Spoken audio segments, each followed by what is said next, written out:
this is Aromie here. Welcome back to our life, Baxter's DLC. We're here getting dressed, and now we're gonna go and meet Baxter again. Found Baxter hanging close by the front door, but before he knew you were there, you caught him craning his neck in an attempt to see more of your unfamiliar home. It was obvious that he wanted to wander, but he passed the time instead by curbing himself to the general area by the door. Crossing his arms, Baxter turned and strode over to one of the pictures hung on the wall. He stood there observing things silently, but there was no missing the gentle smile brightening his face. He's so cute. Hey, see something you like? Certainly. I do. Your family is wonderfully picturesque. Yeah, they're alright. The pictures on the wall were a medley of memories from your childhood. A much younger Liz hitting a golf ball. Little you and Lizzie sitting on Ma's surfboard with her. You and Lee doing a silly pose in the living room. But the picture Baxter paused directly in front of was you playing in the sand at the same beach you're about to visit. He was fawning over a picture of me. You couldn't remember a thing about that day, but the camera immortalized your wide, missing two-teeth grin. Are we ready to go? You hummed in response, wistfully letting yourself trail over the memories again. Baxter held the door open and happily waited for you. Oh my god, Cove. Get a shirt on, my guy. I'm kidding. We're going to the beach. Across the street, you spotted Cove and beelined over to him. Baxter, meanwhile, wore a charming smile and followed at a more leisurely pace. Cove stood outside his house dressed in his swimsuit, but his attention was entirely focused on his phone. It wasn't until you were almost in front of him that he even noticed you were there. His gaze flickered to Baxter next. Nice to see you. Cove, you don't have to look so mean to him. Cove, please. Good afternoon. Hey. It was no secret that Cove and Baxter wouldn't normally hang out. The only forces that could bring them together were the chances of fate and the whims of mutual friends. He does not have to look so mean to him, though. Cove, please. Come on. But there was no surprises to be sprung. Cove knew to expect Baxter, so he greeted him cordially. Hi. Okay, look at him smiling at us though. Cove's demeanor softened at the sound of your voice. He slid his phone back into his pocket and refocused on today. So Terry just texted me and she should be here pretty soon, I think. Her and Miranda are, well, mostly on schedule. Excellent, it'll be lovely to see them. They'll be here before you know it. Terry's been wanting to pick your brain. She's welcome to it. So I was thinking, we could get settled at the beach now and Terry and Miranda can catch up with us there. I can do that. I second that idea. While this neighborhood is charming, I think a change of scenery would be preferable. You moved in the directions of the beach while Cove paused to shoot off a quick update. He made sure to let the others know. Wait, pause. You can't text and walk at the same time. You know what? It's fine. Tyler cannot talk and text at the same time. Like when he's texting and I'm talking to him and I'm waiting for him to answer me, it's silence as he's typing away. I'm like, Tyler, hello, can you not talk and text? It's fine, maybe Cove can't walk and text. He made sure to let the others know exactly where to find you. I don't mind. He flashed a thumbs up as soon as the message was sent, and with that, the three of you strolled down the street. The path you walked was as natural as breathing for you and Cove. For Baxter, it was a brand new experience. Though you might not have been able to tell, he walked straight on, with certainty in his steps that was on par with the locals. The ocean stretched as far as the eye could see. It was a perfect day. Clear sky, rolling waves, and an inviting breeze coming across the water to combat the balmy heat. Cove threw his towel down and smoothed out the corners while you settled on a spot for your own things nearby. Baxter, meanwhile, hesitated, merely watching what you two had done. Okay. Gonna panic if the game was not recording sound. Before you could say anything, Baxter moved forward and picked a small stretch of beach close to yours for his own things. He meticulously laid his pure black towel out over the warm water white sand. Turning away, you tried to hold back and hide your laughter. It was just so convenient that even here, his black and white color scheme was inescapable. Shaking off the snickers, you were glad Baxter had the forethought to bring a towel. He should have needed to dry off, but at least he had a comfortable barrier between himself and the ground. Baxter stared right ahead, hypnotized by the moving water and carefully lowering himself onto the towel. For you, your family, and your neighbors, the ocean was an old and well-loved friend. But witnessing the wonder dancing through Baxter's eyes reminded you just how vast and awe-inspiring the sight truly was when it was right in front of you. You glanced at Cove and realized that he was taken in by that sight of Baxter as well. The beach was a special place for the people of Sunset Bird, and now it was working its magic on Baxter. Thank you, Cove. Can you please look at him with more kindness like that? Cove seemed flattered by the awe and unspoken approval written all over Baxter's face. The sea meant more to him than even the others living there. To appreciate it was to accept him. He hugged his knees to his chest. So? What did you want to do? When you didn't answer, Baxter tore his focus away from the water. He was pleasantly surprised to find out that Cove had directed that question to him instead. Oh, I've been running on the assumption that you all had something in mind. Whatever it is works for me. You don't. Nope, no ideas. Honestly. Then truthfully, I prefer to stay as dry as possible. Taking a stroll or simply remaining here where we are, enjoying the scenic view, would make a perfect afternoon in my book.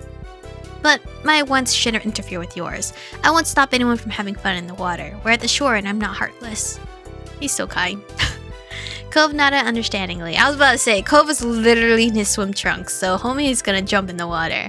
The odds were low that Baxter was gonna go for a dip in jeans and a shirt that looked too delicate for the washing machine, but that was fine. I think I'll just get my feet wet. My plan was to get some sun anyway. A straw sounds nice. It reminds me of like the stupid stuff people put in their dating information, like the meme of like, I like long walks on the beach. A stroll sounds nice. You stretch your legs in anticipation of hopping up soon. Really, that's wonderful. Don't be too surprised. This beach is one of my favorite places to walk and explore. Want to look for a new shell? Cove. No, stop it. I'm trying to get away from you. Always. It's been a while since I set out to find one on purpose. The last few I stumbled on. Cove laughed, remembering fondly. In the water or not, the beach truly was something special for him and you. Fuck.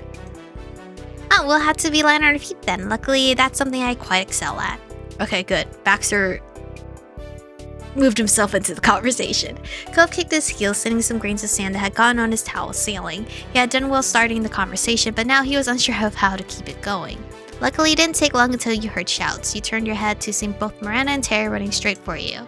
Miranda was faster, making leaps and bounds across the sand. Terry followed in her wake, laughing with her towel clutched around her shoulders and flowing like a cape. Miranda started making her jumps more theatric and more precarious as she got closer. Cove waved them on with a bright grin. You shouted a greeting, you cheered at their antics, you waved too, you laughed, you shook your head, you hoped they didn't fall. I think I would laugh, honestly. They always found a way to make such a memorable entrance. Hello, cuties! Everyone's here. Nice, the gang's all here. Except Derek. But I don't think Derek was here in this station. I don't know where he was. He was in... whatever. Can't remember. The two officially arrived at your little group's setup, looking completely ready for an ocean adventure. They were already in their swimwear and were raring to go. Okay, you three can go out in the water. Baxter and I are gonna look at seashells. On land. Awkwardly, Cove pointed in Baxter's direction. He remembered that Miranda hadn't actually seen him before. That's Baxter. Wow, what an introduction, Cove. The strange young man's presence nearby suddenly made a lot more sense to her. Miranda shyly waved with a cheerful smile. Nice to meet you. Of course. Likewise. Baxter offered her a handshake and Miranda grew confused at his formal gesture, checking the reactions of her friends on if she was the weird one for thinking this was weird. That only made his smile widen. I can assure you that I'm harmless. You knew Miranda well enough to recognize the words she was trying to hide behind a more collected front. It was easy to imagine that she might have felt somewhat intimidated.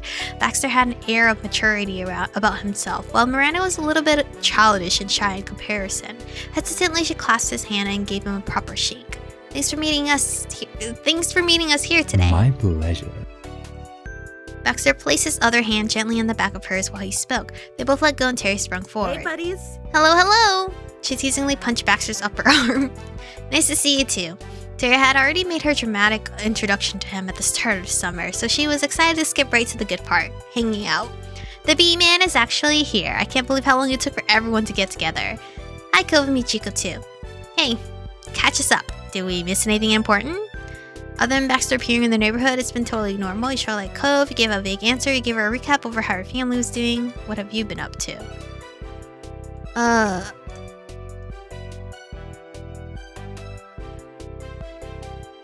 What have you been up to? Oh.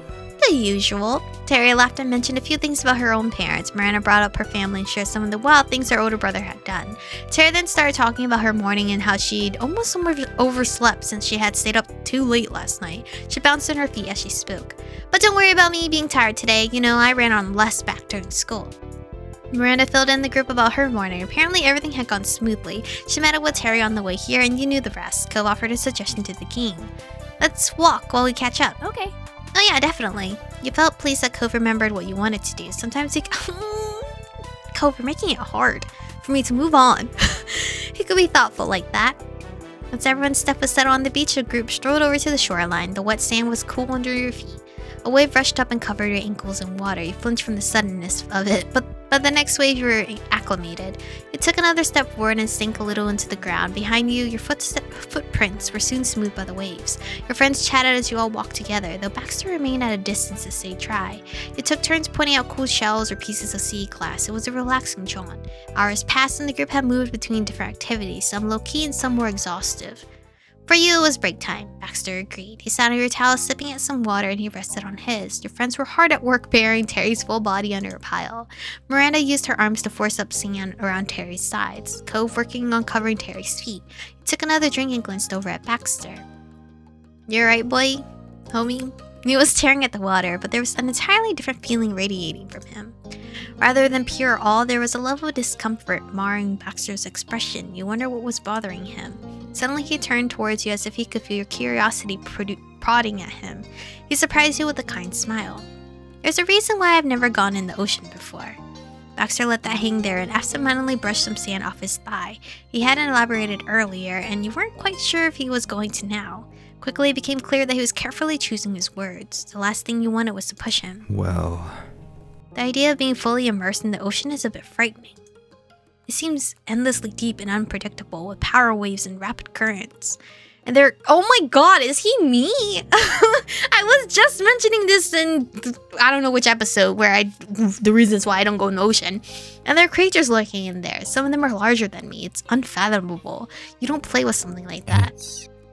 If I enter that water, I'll never return from it. The ocean will swallow me whole. That's what I think. His smile strained under the weight of his growing nervousness. Baxter had always carried himself so calmly. This genuine vulnerability left you speechless. And then you heard Miranda screech. Your attention immediately switched over to your friends. You registered that Terry had gotten impatient and shifted her legs. The walls Miranda had been meticulously building collapsed into a wet heap of sand. She surveyed the damage critically.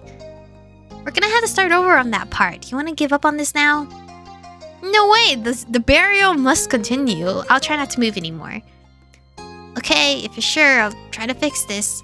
Miranda started to rebury her and Terry shot her a thumbs up. She realized too late that moving her arm was a bad idea. More of the sand on her crumbled and Miranda put her head in her hands. "Don't worry about it." "I've got that part." Miranda nodded at him with appreciation. They got back to work, redoubling their efforts to pile sand over the limbs of their friend. Baxter caught your eye and you both snickered at the interruption. As it grew quiet again, you offered Baxter some words. "How about we go help them before there's another sand disaster? I don't really like going in the ocean either. There's nothing wrong with that, Baxter, being scared of the ocean. Would you want to try... Bitch, no, I don't even like the ocean."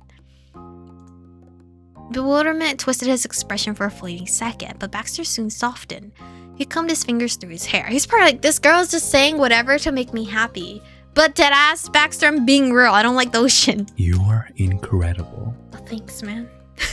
I was fairly positive that no one in this town would be able to relate to my sentiment. You let your gaze fall back to the water. You kicked a foot forward and watched the grains of sand scatter. I was raised here, you know? This was never really my choice. Being right next to it all the time might have made me dislike it more. I see. Baxter glanced at the rolling water himself. A pensive look furrowed his brow while he contemplated your words. I don't think either of us are truly outliers. Some people are simply meant for other experiences, and the world is certainly large enough to accommodate that. You're right. It might be strange in this small town, but millions of people don't care at all about going to the beach. Thank you for sharing your perspective with me. I understand. I'm more than happy to keep you company here on dry land, and it would be an honor to accompany you here to do this again, anytime. The honesty in his voice made your heart flutter. You nodded and found yourself matching his warm smile.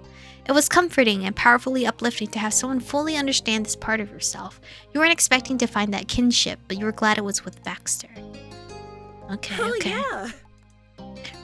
Resembling the Kool-Aid man, she kicked herself out of the ground with gusto. Sand went flying in all directions, and a Terry-shaped imprint was left behind.